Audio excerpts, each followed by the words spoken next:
Hello and welcome to True Audio Files. Today I'm going to kind of talk about the state of vinyl, where it's at here, and kind of a little bit later in 2024. But I'm going to talk about the results as of the first half of the year, so by end of the June period, from January to June, because we got the information from RIAA, who tracks record sales and just music industry in general in terms of streaming and downloads and all the other facets of income for the record industry, and kind of talk about some of the things that I am seeing here and some of the trends I see that I don't like, some rants, things like that. So hopefully you enjoy this. Let me know in the comments section below if you like this and if you want me to do more videos like this. So anyways, first thing I will talk about here is record sales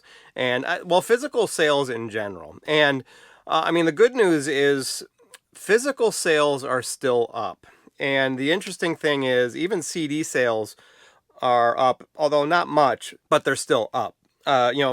Just to give you some numbers, and I'll put the information up on the screen here as well, so you could see it as I'm talking. But CD sales actually rose by 3.3%. So they basically were 16.2 million in the first half of 2023.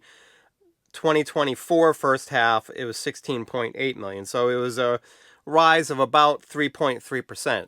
Interesting though, CD revenues were still up, but not by much. We're talking 0.3%. So CDs were actually selling more physical copies, but the actual revenue from them is down a little bit, which tells me they're selling CDs for less than they used to. So that's an interesting thing, because conversely, record sales still up, and they're up by actually more, even the physical sales. So you're talking 22 million records were sold, and I believe this is all United States sales. In the first half of 2023, they sold 22 million records. In the first half of 2024, they sold 24.3%, not 24.3%, but 24.3 million records. So, and that equates to a 10.7% increase. So still double-digit sales gains for records for the first half of the year, which is a good sign. But the interesting thing that isn't a good sign to me, and I'll tell you a little bit more in detail what my feelings are on this, is that the revenue was up 17%. So there was over a 6% increase more in revenue sales than there were CD vinyl sales, physical sales. So they're selling for more money than they were in 2023. And look, I definitely get that. The inflation has been really bad, and it's not just in the U.S., it's worldwide. And matter of fact, in some countries, it's much, much worse than here in the United States. But the fact of the matter is, records are still selling, charging more and more for records, I should say. And, I'm kind of surprised that record sales from the physical number of sales are still going up. It's pretty impressive given the fact that how much records are costing nowadays, even non-audiophile record sales. Or records themselves, physical sales. So what I mean by that, for example, I'll give one example here, or two examples here. And part of the issue that I have with this as well. So one example is Beyonce's latest album, the Cowboy Carter. This, depending on where you get it, sells for about $50-ish. It's a two-record set. And yes, there's a big booklet in there and a big poster, things on that nature. The packaging is pretty good, but one of the things I have that's a big issue that I should have said earlier is we're still having the pressing issues and the quality control in the industry, where, for example, that record there, not only was there a lot of surface noise and physically the records just don't look good, but I actually had a skip on one of the tracks on the first record. I swapped it out. Luckily, I was able to, and the second record I didn't have that issue, so still had an issue with that. So there was that one, but this one was actually worse. And this is a record store release, which I was not. I decided to not buy when it first came out on Record Store Day, and that's Tesla Reel to Reel. It's basically Tesla. It's a 2-record set that was released just for Record Store Day of basically covers that Tesla did, and it was a 2-record set, and I guess it depends greatly on where you bought it, but it looked like it was going for about $65-ish to $70, depending on where you went. In my local record store, it was retailing for $72 for a 2-record set, and I really had a hard time spending $72 for a 2-record set, especially for a 2-record set that basically was just a bunch of covers. But the bigger issue that I did is eventually I did end up getting it because my local record store ended up selling it for $34. So I felt that was a little bit more appropriate for 2-record sets. Still a little bit more than I'd like to spend, but $34 isn't terrible. The bigger issue is, and hopefully you can see it, I took the record out, is there's a big, basically foreign object in this record. It's right here, and hopefully you can see that. And it does affect the play. It doesn't skip, but you can certainly hear it for about 8 to 10 revolutions around. You can hear kind of a popping noise, and it gets worse for about 2 or 3 of them, but it still plays through. But that's something from a quality control perspective you should easily be able to see when kind of going through the records. So very disappointing because I can't really exchange it because they only had 1 copy left, and they're really hard to come by. And I guess they were legitimately had a valid reason for selling them for about $65 to $70 because it looks like they're going on Discogs for close to $100 now. So, but regardless, imagine getting a record off of Discogs or eBay or somewhere like that was still sealed, and you pay over $100 for it, and you get something like that. Luckily, like I said, I only paid $35, and it still plays through. But it's an issue that I really have a hard time with, especially when there are still people out there that are selling records at an affordable price. There's still a bunch of people selling stuff for under $30. Jack White's newest album was selling for under $30, and it's a good album. And there's a couple of others that off the top of my head, I can't think of too many, but there's a bunch of people still selling stuff for under $30. I think the Jack White was going for probably about 25-ish to 30-ish, depending on where you went. The Special Blue independent record store one was, I think, 28 or something. But there's also, I want to give a shout out to maybe not everyone's favorite band, but it's a band that kind of near and dear to my heart because they really had an impact on me when they came out when I was probably in about high school-ish, is Gwar.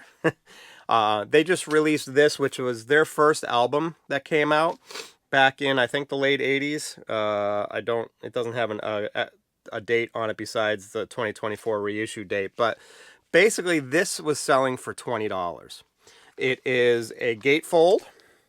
It also had, it's a relatively decent quality gatefold, not super high end, but it also is a colored vinyl splatter, colored vinyl.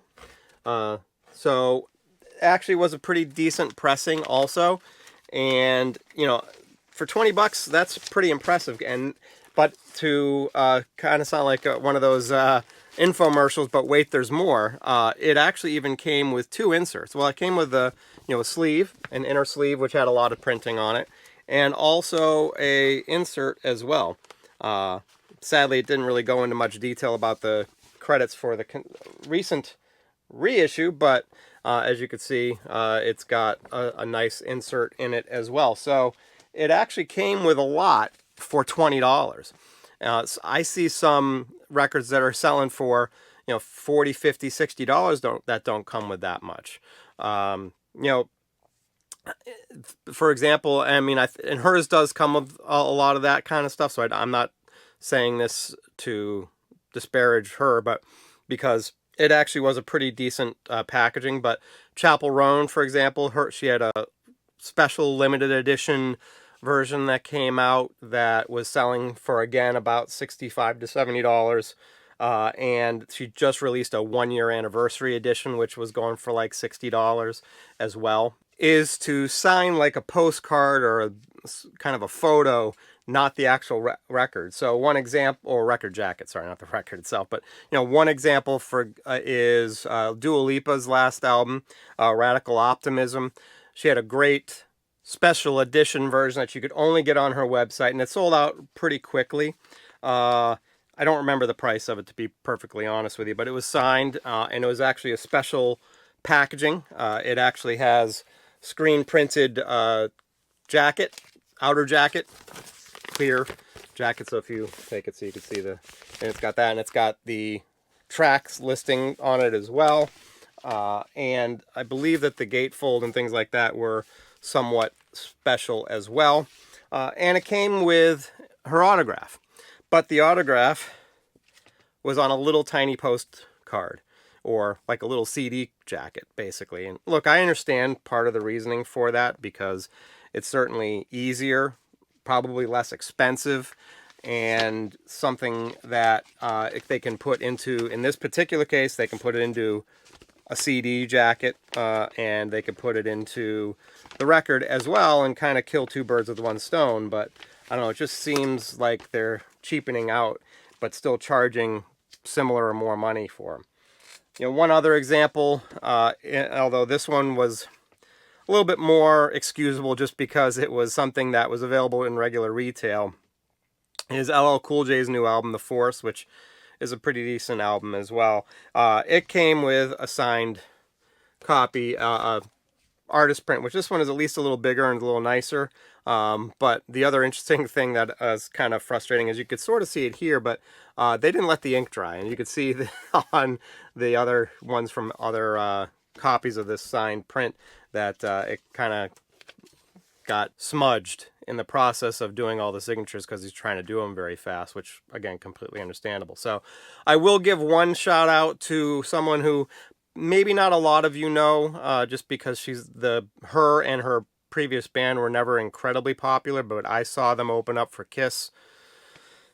It was probably close to 10 years ago, and really enjoyed their performance. And then I got to meet her after her performance between sets. She was signing autographs, and you could buy their album and things like that. And that was her name is Cobra Page. Her original band was Cobra and the Lotus, but she just came out with, which I think is her first solo album. It's very expensive, I'll be full up honest with you, but she goes the extra mile with her stuff, and she's very good with her fans.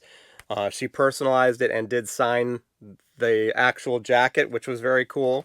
And she actually even went a step further, where she actually put in on the package a little tiny note thanking me for the purchase as well. So, at least there's a lot more personalization on something like that. So, even though it was pretty pricey. So, that's kind of my feelings on kind of the state of the vinyl, the record industry and vinyl sales in general. One thing I do kind of see that is happening is I do think I see a trend where there's less and less variations of records, where there used to be 8, 10, 15 different variations of records. And maybe I'm just not paying attention as much anymore, but I don't see that as something that is happening quite as much. I mean, I'm still seeing maybe 3 or 4 different variations, but not the 8 to 10 to 15 to, Rolling Stone, in the Rolling Stone case, like 35 to 40 different variations of them. So I guess in that sense, it's good. But certainly seeing the prices still going up, and it seems like the quality control issues are still not as good. As a matter of fact, my personal just appearance, and this is all, it could be just perception, it may not be reality, but I'm definitely seeing a trend towards more issues with releases because of quality control. Things like the skip on the Beyonce album, or that big object inside of the record of the Tesla record, and things on that nature. So would love to hear your thoughts. What do you think about the things and the record industry and where it's at today, especially when it comes to records and the cost of records and the quality control on records, and in my case, the signing, the autographed copies that I think they're kind of cheaping out on a little bit nowadays. But definitely want to hear your take and what your thoughts are on it. I want to thank you for watching. I want to thank my subscribers. If you're not a subscriber, please do so. I love seeing more subscribers. Hit that like button if you liked it. Hit that alert bell if you want to know when my new videos come out. But that's everything I have for this episode. I want to thank you very much. And you have yourself a good rest of the day and a good rest of the week. Thanks a lot.